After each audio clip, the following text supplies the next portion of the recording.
इतने भयानक एक्सीडेंट का रूट कॉज ऑलरेडी आइडेंटिफाई हो गया है। इस विषय में पॉइंट मशीन की बात है, इलेक्ट्रॉनिक इंटरलॉकिंग की बात है।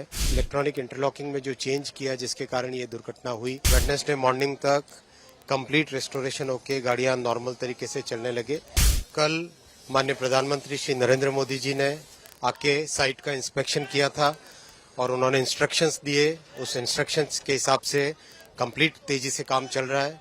आप देख रहे हो कल रात में ये वाला जो ट्रैक है, जो इस पूरे के पूरे करीब करीब ट्रैक का काम कंप्लीट हुआ। वेडनेसडे मॉर्निंग तक कंप्लीट रेस्टोरेशन होके गाड़ियां नॉर्मल तरीके से चलने लगे।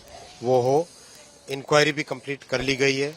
तो जो कमिश्नर रेल सेफ्टी है वो अपनी इंक्वायरी रिपोर्ट जल्दी से जल्दी देंगे। जैसे इंक्वायरी रिपोर्ट होगी सारे तथ्य पता चलेंगे, लेकिन एकदम क्लियर इसका रूट कॉज, इस इतने दर्दनाक, इतने भयानक एक्सीडेंट का रूट कॉज ऑलरेडी आइडेंटिफाई हो गया है। जो इंडिपेंडेंट बॉडी है कमिश्नर रेल सेफ्टी, उन्होंने इन्वेस्टिगेशन किया है।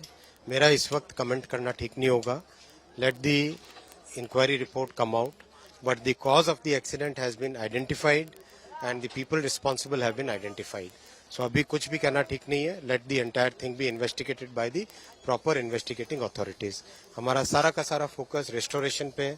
आपने देखा ये रेलवे ट्रैक अभी जो एक यहाँ पे 4 ट्रैक्स हैं टोटल, 2 मेन लाइन है, 2 लूप लाइन है। तो ये मेन लाइन का काम कंप्लीट हुआ है।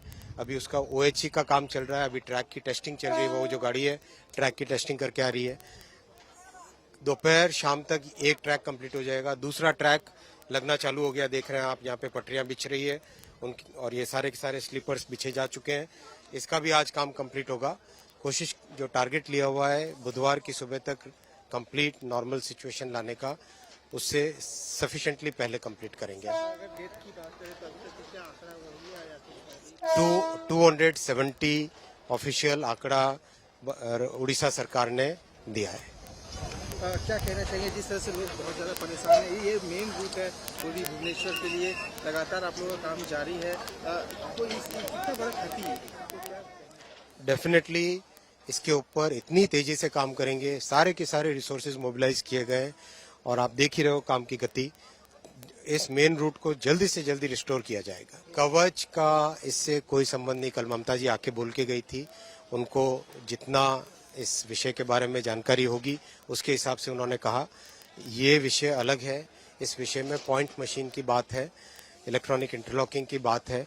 इलेक्ट्रॉनिक इंटरलॉकिंग में जो चेंज किया जिसके कारण ये दुर्घटना हुई, जिसने भी किया, जिसने भी जो भी इसके कारण है वो इन्वेस्टिगेशन से निकलेगा। इसका बात जो ममता जी ने कही वो नहीं है।